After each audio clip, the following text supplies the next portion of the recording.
मनोवैज्ञानिक कहते हैं कि हर बच्चे के जीवन में वो घड़ी आती है जब उसे नहीं कहना ही चाहिए, क्योंकि नहीं कहेगा तो ही धीरे धीरे माँ बाप से मुक्त होगा। नहीं कहेगा तो ही माँ की साड़ी को छोड़ेगा, नहीं तो साड़ी को पकड़े ही फिरता रहेगा। नहीं कहेगा तो ही अपना व्यक्तित्व निखरेगा, नहीं तो माँ बाप की ही दुनिया का एक हिस्सा रहेगा। कभी भी अपनी क्षमता को अलग न कर पाएगा, अपनी प्रतिभा को निखार न पाएगा। इसलिए बच्चे को अनिवार्य रूप से नहीं कहना पड़ेगा। वो जो बाइबल की कथा है कि ईश्वर ने कहा आदम को और हव्वा को कि तुम इस वृक्ष के फल न खाना, ये वृक्ष ज्ञान का वृक्ष है। ध्यान रहे, चेताता हूं तुम्हें, बार बार चेताता हूं, इस ज्ञान के वृक्ष के फल मत खाना। उन्होंने खाए ज्ञान के वृक्ष के फल और उसी की सजा मिली उन्हें कि वो बहस से निकाल कर बाहर कर दिए गए। लेकिन मैं मानता हूं कि ये कथा बड़ी मनोवैज्ञानिक है। ये हर बच्चे के जीवन में घटती, ये सिर्फ कथा नहीं है, ये कभी इतिहास में घटी ऐसा नहीं है, ये हर बच्चे के जीवन में घटती है, अपरिहार्य रूपेण घटती है। माँ बाप कहेंगे सिगरेट न पीना और बच्चा पिएगा। माँ बाप कहेंगे ऐसा न करना और बच्चा वैसा ही करेगा। असल में तुम्हें जो न करवाना हो उसकी बात ही न छेड़ना, तुम्हें जो करवाना हो उसी के लिए इंकार करना, क्योंकि तुम जिसको इंकार करोगे बच्चा उसे तोड़ेगा, तोड़ेगा तो ही तुमसे मुक्त हो सकता है। जैसे एक दिन मां के गर्भ से बच्चे को बाहर आना होता है, वैसे ही एक दिन बच्चे को माँ बाप के मनोवैज्ञानिक गर्भ से भी बाहर आना होता है। और उससे बाहर आने की एक ही प्रक्रिया है कि वो कहे नहीं, माँ बाप के धर्म को नहीं कहे, माँ बाप के सिद्धांतों को नहीं कहे, माँ बाप के आचरण संहिता को नहीं कहे, माँ बाप जो भी मानते हैं उस सबको नहीं कहे, तो ही वो उस मनोवैज्ञानिक गर्भ के बाहर आएगा और अपने व्यक्तित्व को उपलब्ध होगा। वही उसका असली जन्म है। नहीं तो वो गोबर गणेश रह जाएगा। अधिक बच्चे गोबर गणेश रह जाते। माँ बाप गोबर गणेशों से बहुत प्रसन्न होते, गोबर गणेशों की खूब प्रशंसा करते हैं कि बेटा हो तो ऐसा हो, कैसा आज्ञाकारी, इधर बैठो तो इधर बैठता है, उधर बैठो तो उधर बैठता है। गोबर गणेश ही है, बैठ गए सो बैठ गए, उठाओ तो उठे, बैठाओ तो बैठे। लेकिन इन गोबर गणेशों से दुनिया में कोई भी सौंदर्य बढ़ा नहीं। इन गोबर गणेशों ने दुनिया को दिया क्या? इस दुनिया को अगर किन्हीं ने भी कुछ दिया है तो वे बच्चे हैं जिन्होंने आज्ञाएं तोड़ी,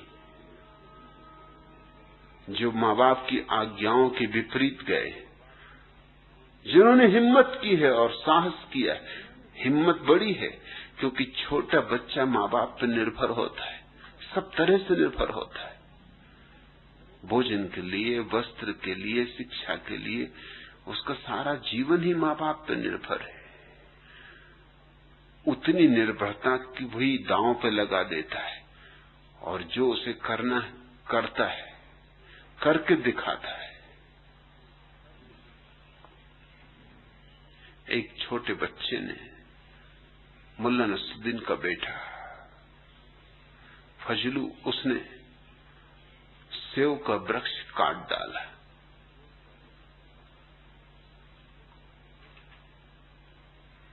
नसरुद्दीन ने उसकी खूब पिटाई की। पिटाई करने के पहले पूछा कि तूने सेव का वृक्ष काटा? तूने ही काटा? उसने कहा। मैं नहीं काटा। उसके बाप ने, नसरुद्दीन ने कहा, मैंने तुझसे कितनी बार नहीं कहा था कि इस वृक्ष को काटना मत, तू ये कुल्हाड़ी लिए बगीचे में क्यों घूमता है? ये बगीचे को बर्बाद करना है? ये वृक्ष मैंने मुश्किल से लगाया था, बामुश्किल बड़ा हुआ था। इस भूमि में, इस तापमान में, इस आबहवा में सेव लगते नहीं, इसमें सेव लगने शुरू हो गए थे। मना किया फिर भी तूने काटा, और ऊपर से तू ये भी जुर्रत कर रहा है कि इनकार भी नहीं करता, कहता है कि हां काटा। तो बेटे ने कहा, आपने ही मुझे कहानी सुनाई थी कि अमेरिका के प्रथम राष्ट्रपति वाशिंगटन ने सेव का वृक्ष काट दिया था, और जब उसके बाप ने पूछा तो वाशिंगटन ने कहा, हां, वृक्ष में नहीं काटा। बाप ने मारा तो नहीं, वरन पुरस्कार दिया, क्योंकि बेटा सत्य बोला। मैं तो उसी आधार पे चल रहा हूं, उल्टी मुझे पिटाई पड़ रही। बाप ने कहा, वो कहानी मुझे मालूम, मैं नहीं तुझे सुनाई, मगर तू ये भी ख्याल रख कि जब वाशिंगटन ने सेव का वृक्ष काटा था तो उसका बाप वृक्ष पे नहीं बैठा था। हरामजादे में वृक्ष के ऊपर बैठा हुआ था।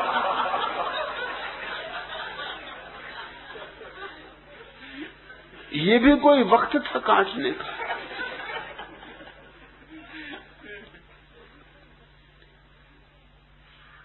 लेकिन बच्चों को कितना ही तुम सताओ, जिनमें थोड़ी भी प्रतिभा है, जिनमें थोड़ी भी तेजस्विता है, वो इंकार करेंगे।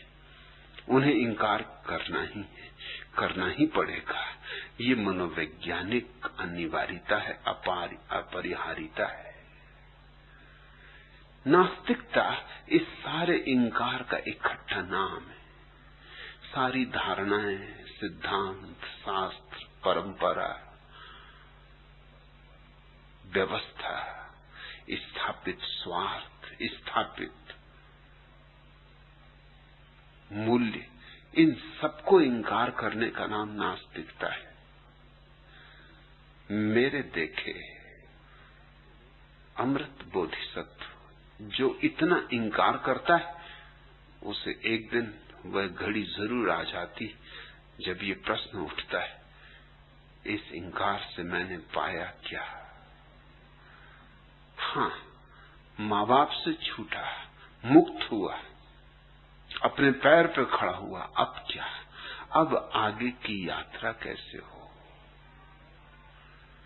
और तभी पहली दफा जीवन में आस्तिकता की किरण फूट सकती, अगर संयोग मिल जाए किसी आस्तिक से मिलने का। तुम धन्यभागी थे कि मुझे मिल गए।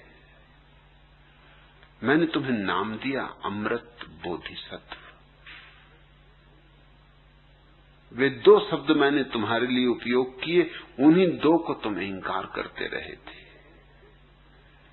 अमृत यानी परमात्मा, शाश्वत, जो सदा है, और बोधिसत्व अर्थात उसे जान लेना, पहचान लेना, अनुभव कर लेना, बुद्धत्व को पा लेना।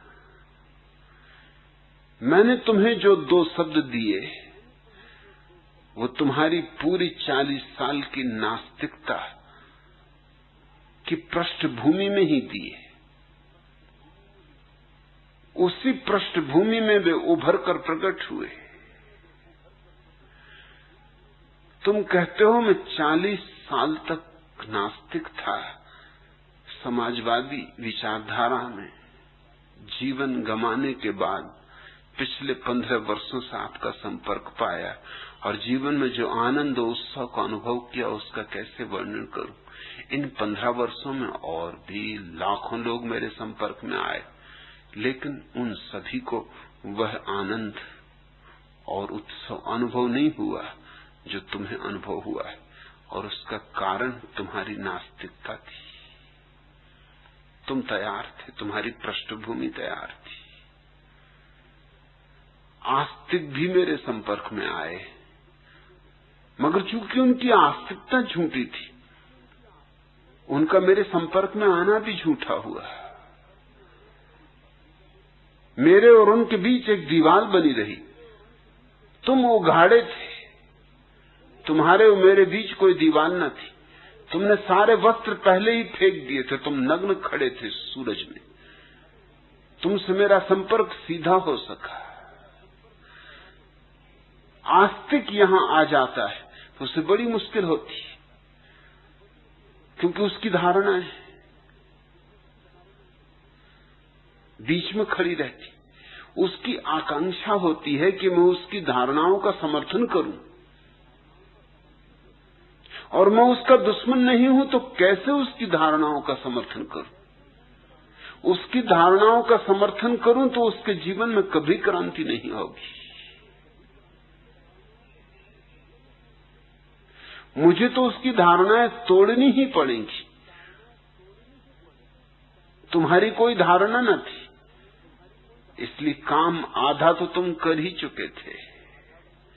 पुराने को तो तुम मिटा चुके थे, नए को बनाने की बात थी, वो बहुत आसान है। असली सवाल तो पुराने को मिटाना है, क्योंकि पुराने से हमारा मोह होता है। नए को बनाने के लिए तो हर एक उत्सुक हो जाता है, लेकिन जिनका पुराने से मोह है उनके मोह बड़े भयंकर होते। मैंने सुना एक पुराना चर्च था, वो गिरने के करीब था, इतना जीर्ण जर्जर कि उसके भीतर जाकर कोई प्रार्थना करने में भी डरता था। जरा हवा जोर से चलती थी तो चर्च कपता था, चरमराता था। अब गिरा तब गिरा। औरों की तो बात छोड़ दो, पादरी भी भीतर नहीं जाता था, वो भी चर्च के बाहर से प्रार्थना करके लौट जाता था। आखिर चर्च की जो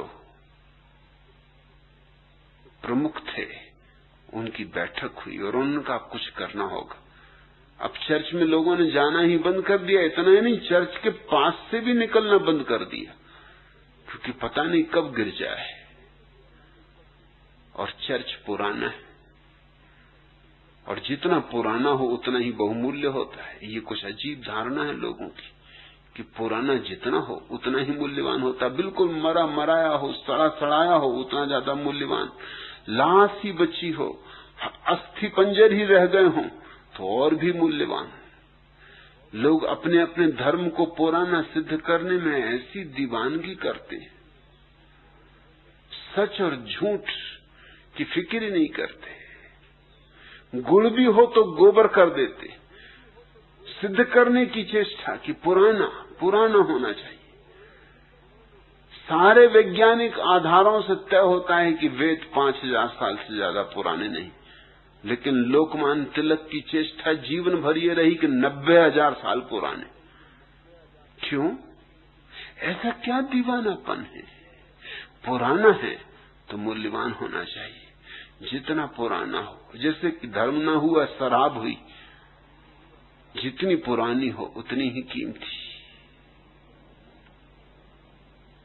सभी धर्म इस चेष्टा में लगे रहते, एक दूसरे को हराने की चेष्टा में लगे रहते। ईसाई तो मानते हैं कि पृथ्वी का जन्म ही जीसस से 4004 वर्ष पहले हुआ, इसलिए 90,000 साल पहले वेद रचेगा। ये बात तो व्यर्थ ही हो गई। समय ही कहां था? कुल 4004 वर्ष ईसा से पूर्व, इतना ही तो कुल समय था। मगर इसके तो प्रमाण है कि समय से बहुत पुराना था, स्पष्ट प्रमाण है। लेकिन प्रमाणों को कोई सुनता है? अंधे कहीं प्रमाणों को सुनते? ईसाई पादरियों ने ये तर्क खोज निकाला है कि वो प्रमाण ठीक है, वो प्रमाण ईश्वर ने आस्तिकता की परीक्षा के लिए रख दिया। अरे ईश्वर क्या नहीं कर सकता? जो दुनिया बना सकता है वो क्या नहीं कर सकता? उसने जमीन के भीतर ऐसी हड्डियां रख दी जो मालूम पड़ती हैं कि 90,000 साल पुरानी। मगर है नहीं। उसके लिए क्या कठिन है? ये तो परीक्षा के लिए बनाई है उसने कि देखें कौन असली श्रद्धावान है और कौन नकली। इससे तय हो जाएगा। लोकमान्य तिलक कहते हैं कि 90,000 साल पुराना है वेद। जैन बड़े प्रसन्न होते हैं, वो कहते हैं बिल्कुल ठीक कहते हैं आप, 90,000 साल पुराना होना ही चाहिए, क्योंकि ऋग्वेद में हमारे प्रथम तीर्थंकर का उल्लेख। सुनिश्चित हमारे प्रथम तीर्थंकर तुम्हारे ऋग्वेद से भी पुराने और सम्मानपूर्वक उल्लेख है। और ये तो आदमी की आदत है कि जिंदा संत को कोई सम्मान देता है, अपमान देते। ये तो सीधा गणित है। जिंदा संत को अपमान, मुर्दा संत को सम्मान। तो इतने सम्मान से उल्लेख है ऋग्वेद में जैनों के प्रथम तीर्थंकर ऋषभ का। इससे सिद्ध होता है कि कम से कम 300 से लेकर 500 वर्ष तो गुजर ही चुके होंगे, नहीं तो इतना सम्मान नहीं हो सकता। जीवित अगर होते वो तो अपमान होता, गालियां पड़ती। आदमी का कुछ गणित है, जिंदा तीर्थंकर हो गाली दो, क्योंकि जिंदा तीर्थंकर तुम्हारी धारणाओं के विपरीत होगा। और जब मर जाए तो सम्मान करो, क्योंकि मर जाए तो फिर पश्चाताप पकड़ता है, करे हमने गालियां दी, अपमान किया, पाप किया, अब कहीं फल न भोगना पड़े। तो जिंदा हो तो पत्थर मारो, मर जाए तो फूल चढ़ाओ। वो फूल भी तुम्हारे पत्थरों का पश्चाताप है और कुछ भी नहीं। जीसस को सूली दो और फिर मर जाने के बाद 2000 साल तक हजारों चर्चों में पूजा करो।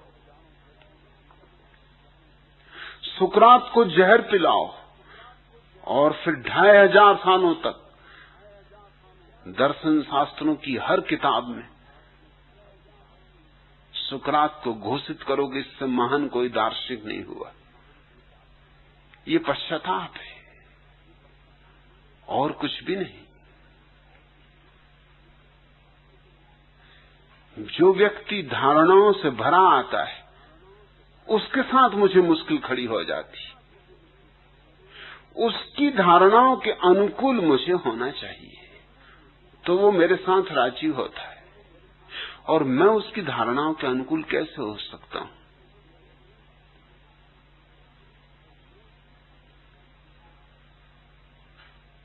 अजय कृष्ण यहां हैं,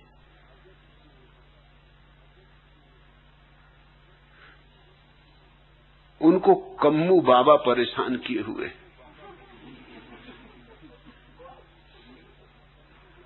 कम्मू बाबा मेरे और उनके बीच खड़े।